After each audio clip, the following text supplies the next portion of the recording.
This is TechKnow, a show about innovations that can change lives. The science of fighting a wildfire. We're going to explore the intersection of hardware and humanity, and we're doing it in a unique way. This is a show about science by scientists. Tonight, TechKnow investigates the virus hunters. We want to understand the evolution of these pathogens. This team deals with the deadliest pathogens on the planet. That's what does all the damage. Microscopic agents. Lindsay Moran is ex-CIA. Now she's about to join them. Yes, there you go. Entering a biosafety level 4 lab. Sorry, we cannot confirm your identity. Why Ebola isn't their biggest concern. What's going to be like Ebola, but we haven't seen it yet. Dr. Shini Samara is a mechanical engineer. Tonight, what she learned about tornadoes. So this is Vortec. I'm Phil Torres. I'm an entomologist. That's our team. Now let's do some science.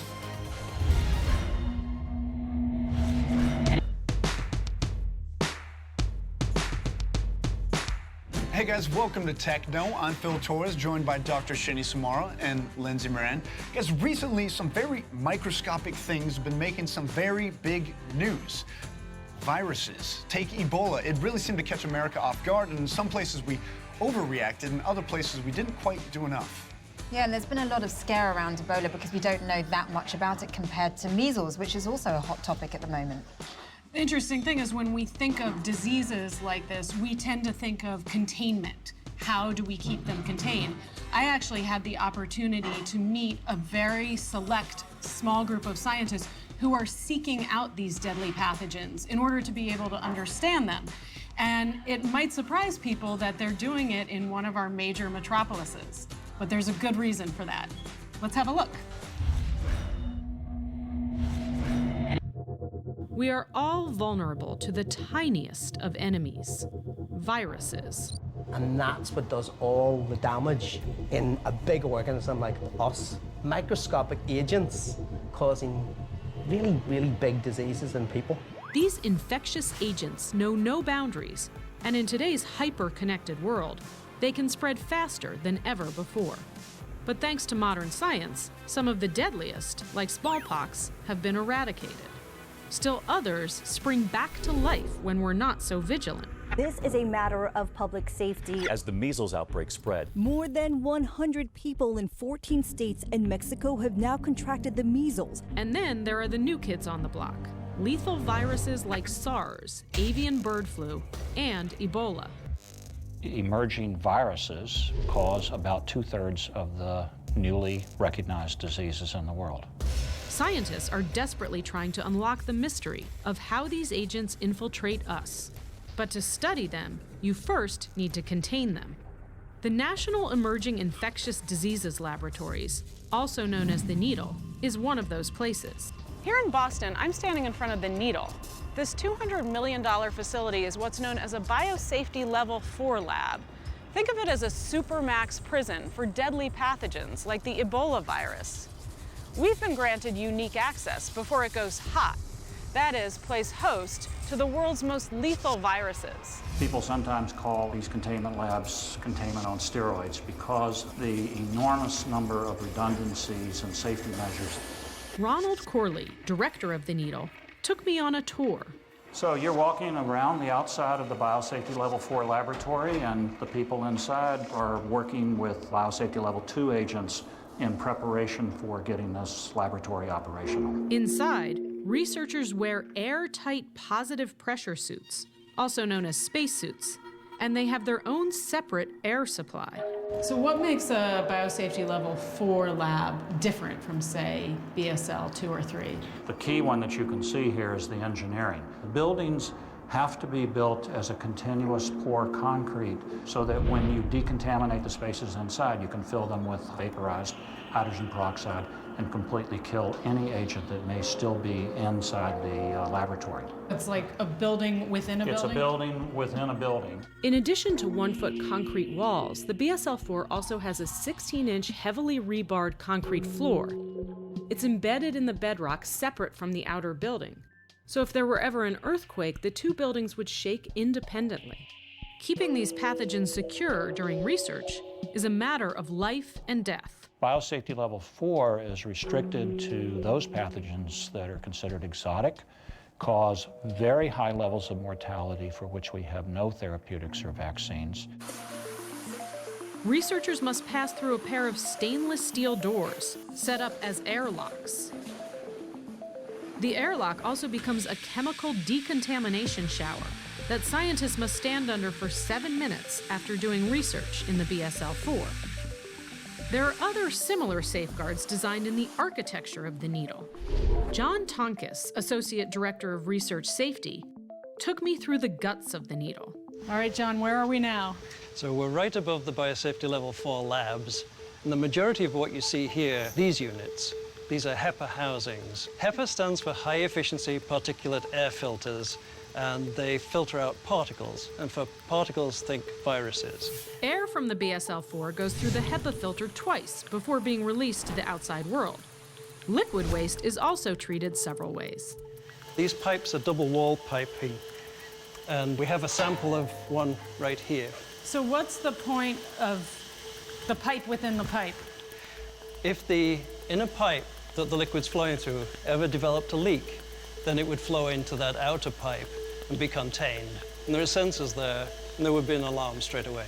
After all liquid waste is disinfected in the BSL-4 labs, it then flows to these tanks, where they are heated at 120 degrees for 60 minutes to kill off anything that might remain.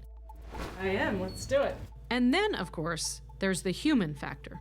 Today I'm going to tell you a little bit about the positive pressure suit that we wear in the BSL-4, and I'll also hopefully get you into this. Okay, I've got my scrubs on. You got your scrubs I'm ready on? to go, right? Not quite. Okay. You've got jewelry on, rings, especially diamond rings. They can compromise the gloves. All right, I'm taking my jewels off. So you'll see these air drops. When the air comes in through the hose, and push the collar, and as soon as that's connected and locked in, you have air flowing, as you can hear. And that's what you need to breathe. It's really important to ensure the integrity of the suit before you put it on. It looks like it's bearing up very well. Make sure that all of the seams are good. It's like checking a raft, right? It really is. After making sure there are no holes, researchers prep their inner layer. Before we get in the suit, there's two things that we need to do. One is to put inner gloves on. Another layer of redundancy. But this is a critical one. So wiggle your feet right to the end of the booties. This is making me think of getting my kids into snowsuits. You want to reach behind you with your right hand and find the inner seam here. Okay, duck my head in. Yes, there you go. And I would actually plug into air.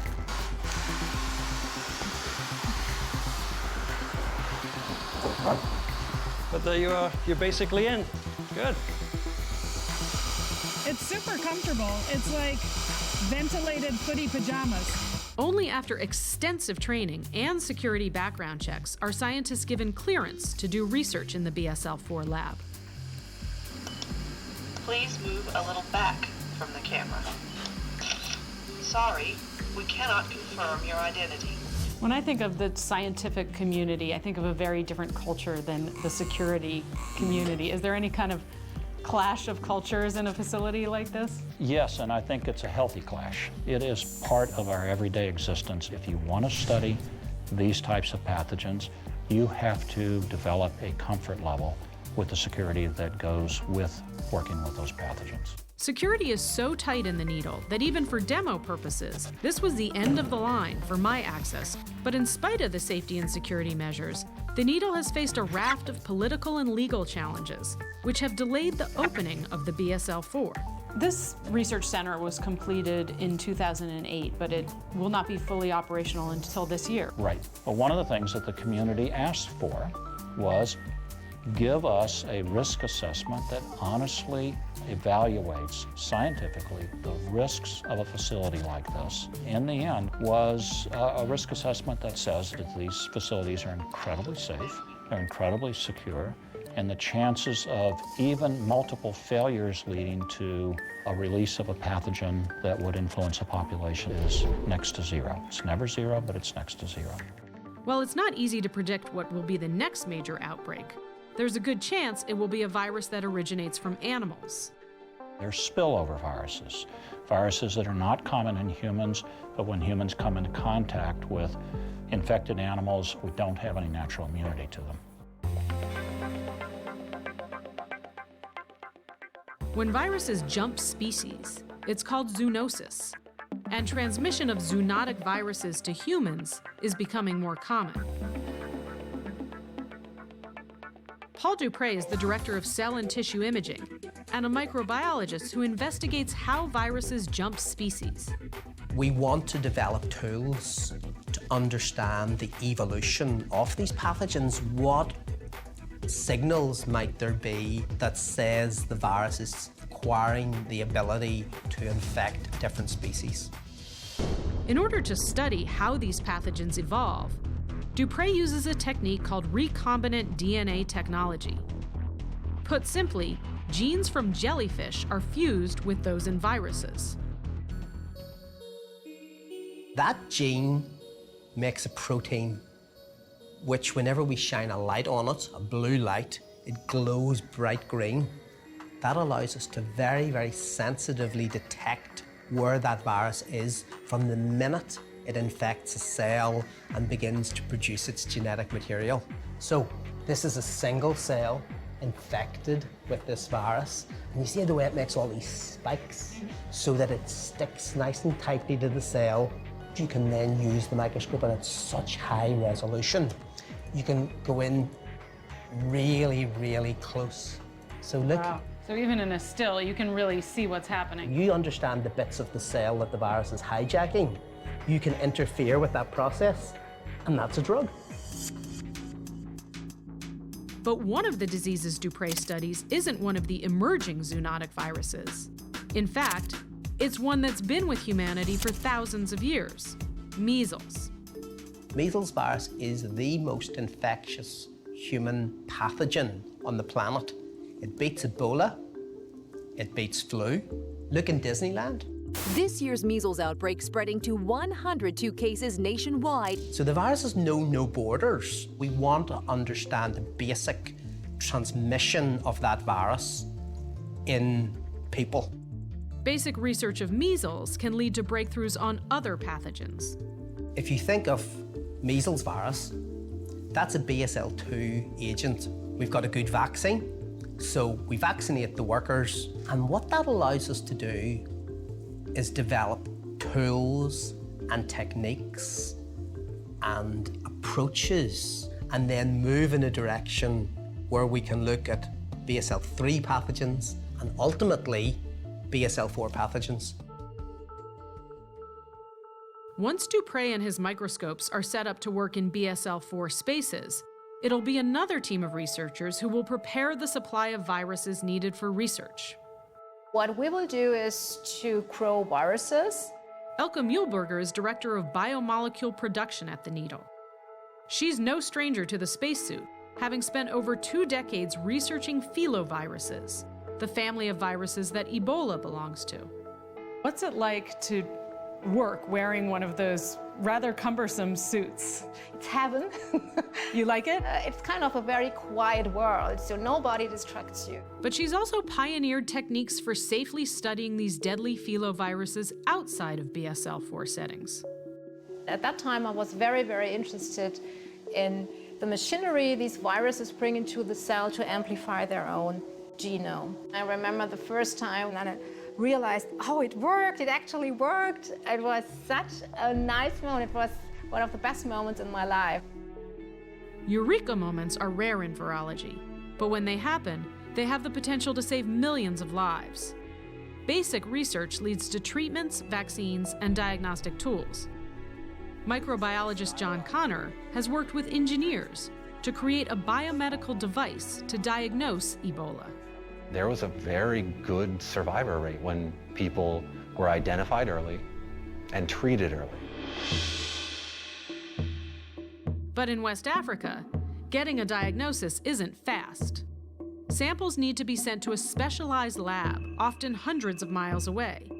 And getting the results could take days.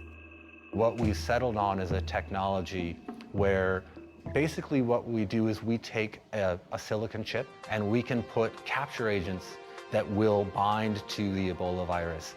And if virus is present, the antibodies will capture the virus. And then we can essentially shine LED light onto that chip. This is the type of result you'd get back, where you could say, on the positive tests here, you can see that there's a very strong signal from both of them. The results are available in about an hour. The device is portable and can be operated at the point of care. Could it be used to diagnose other emerging infectious diseases as well? Yeah, you could imagine expanding that past viruses into bacteria, into parasites, so that a very small silicon chip and a little bit of light will give you a good, powerful assay that's very simple and very sensitive. What's coming up next? What's going to be like Ebola, but we haven't seen it yet? I don't know that we need to go looking for the next Ebola as an unknown. The next outbreak is likely going to be something that we know about already.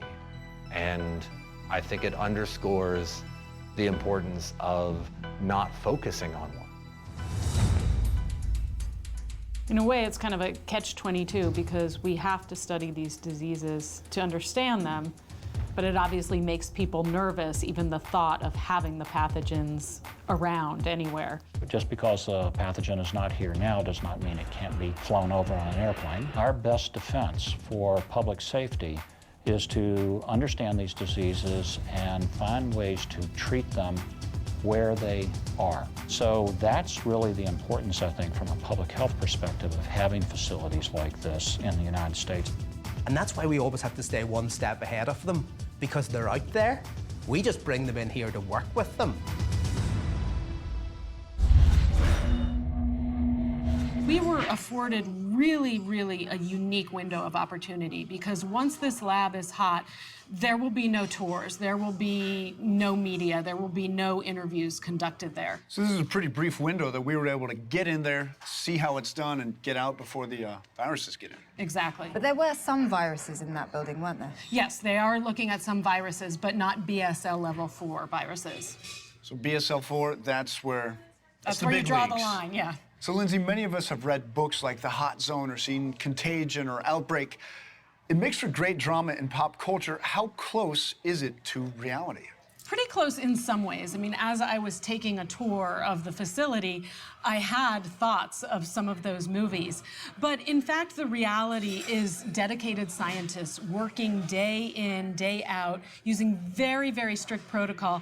And I left that facility with far greater confidence that something like that couldn't happen in the United States, or that won't happen anytime soon. So there's people looking out for us? There are people, very smart people looking out for us and trying to find the answers. Well, Lindsay, that was an amazing story. Thanks for putting on that suit for us and showing us what it's like there. One of my favorite things about science is now we're able to capture Mother Nature in a lab. We can take these incredible phenomenon and see them at a university. Yeah, and there's nothing more amazing than being able to recreate weather, and that's exactly what they were able to do at Texas Tech University. And I actually got to experience a tornado. Let's take a look. So my very first shoot for TechKnow was all about tornado technology, which was incredible because that's my area of expertise as a computational fluid dynamicist. We got to see the facilities being used to research tornadoes. So the purpose of this film was to learn about all the innovation that's being incorporated into building regulations to keep people safe during a tornado. So at Texas Tech University, they established the National Wind Institute, And it's there that they have one of the world's largest tornado simulation laboratories. So this is Vortec. This is the insides of Vortec.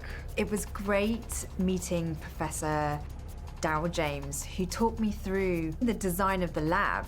We create tornado-like vortices, things that mimic the characteristics of tornado wind speed. He's making the steps to really understand how tornadoes are formulated, and that's why this lab is so essential. There's a lot of different types of tornadoes. We can mimic those type of tornadoes in here. By creating a kind of scaled-down version of a tornado, you can really see how it takes shape, from the pressure sensors to the temperature sensors to the speedometers and the accelerometers. All that technology was right underneath. So our dust and debris cloud will be generated by theatrical foggers in the floor. I'll go turn it on and then we'll have some fun. He also had slits in the floor of the lab, and it was through there that he could release smoke.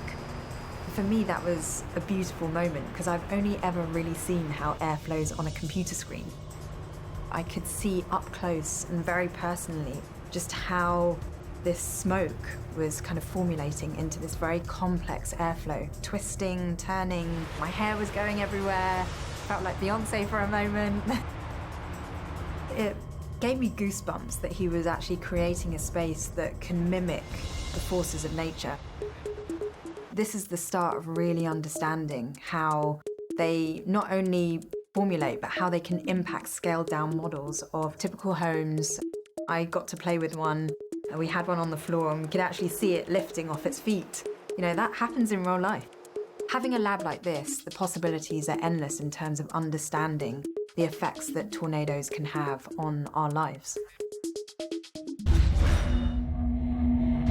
I spent 4.5 years studying how air flows, but using computer simulations. So you get to see these images on a computer screen, but I've never really experienced air flowing against my skin with that kind of force.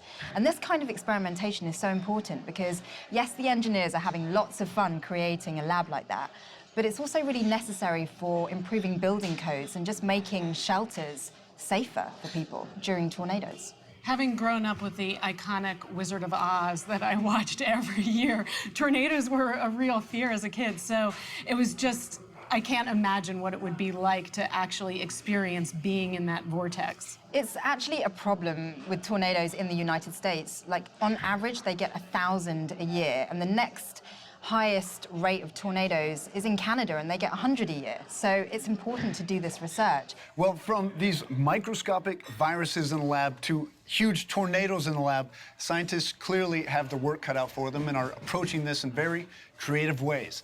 That's it for this week on TechKnow. Be sure to check us out next time.